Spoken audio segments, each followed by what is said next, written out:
UPSC civil services exam సంబంధించి CSBIS academy ఒక కొత్త బ్యాచ్ స్టార్ట్ చేస్తుంది.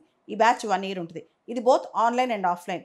దీనికి సంబంధించి బ్యాచ్ వివరాల కోసం ఈ వీడియో పైన డిస్ప్లే అవుతున్న ఫోన్ నెంబర్స్ కాంటాక్ట్ చేయండి. భారతదేశం మొత్తం డీలిమిటేషన్ ఎక్సైజ్ సంబంధించి ఒక చర్చ మొదలైంది.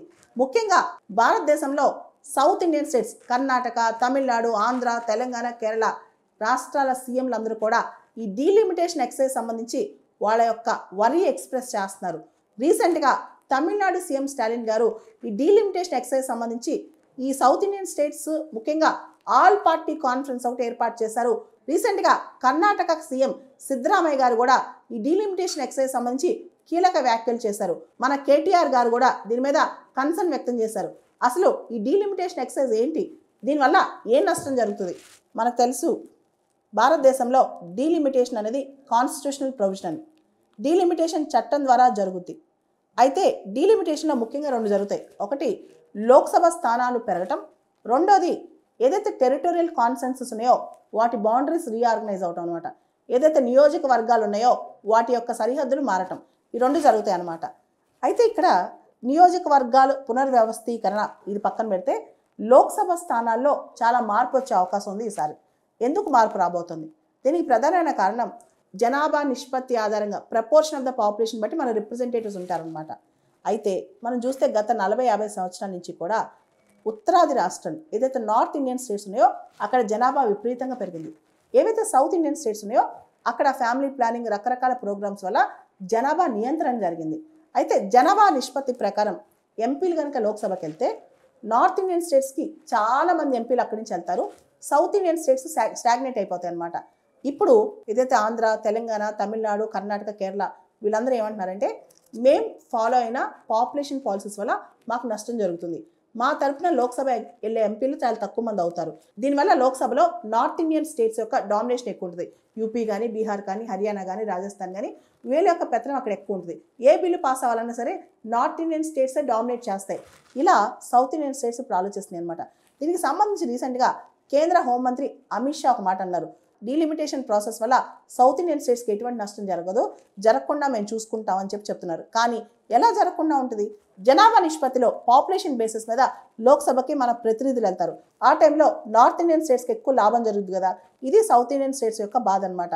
ఇక్కడ మనం ఒక కంపారిజన్ తీసుకుందాం. తమిళనాడు, బీహార్ 1971 నుంచి 2024 మధ్య తమిళనాడులో ఎలక్టరేట్ అనేది 171% గ్రో అయింది.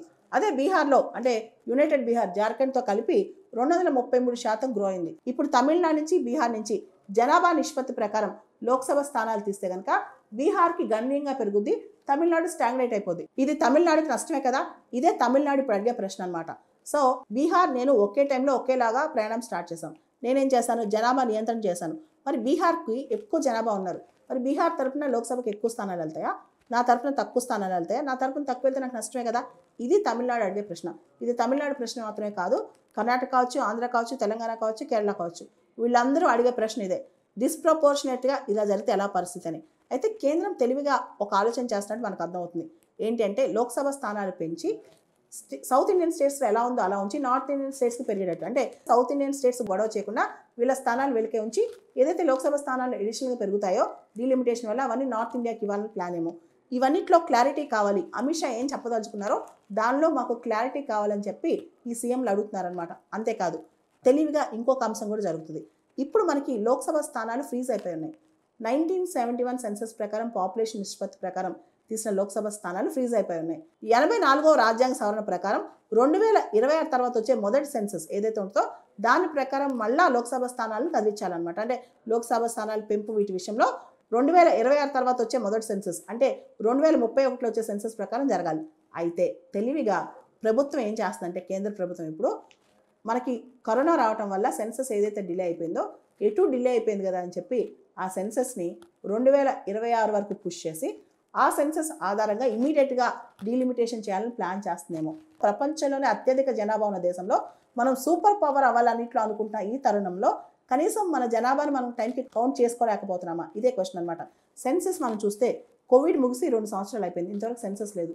ఈ సెన్సస్ కాస్త నెక్స్ట్ ఇయర్ జరిగితే ఇమీడియట్గా డీలిమిటేషన్ చేయొచ్చు. ఎందుకంటే 84th అమెండ్మెంట్ ప్రకారం 2026 తర్వాత వచ్చే మొదటి సెన్సస్ని మనం క్యాలిక్యులేట్ చేసి డీలిమిటేషన్ చేయాలన్నమాట. అంటే ఈ సెన్సస్ని 2026 దాకా పుష్ చేసి ఆ తర్వాత దీని ఫలితాలు బయట తీసుకొచ్చి అప్పుడు దీని ప్రకారం డీలిమిటేషన్ చేయాలని గవర్నమెంట్ ఆలోచనని అందరూ భావిస్తున్నారు.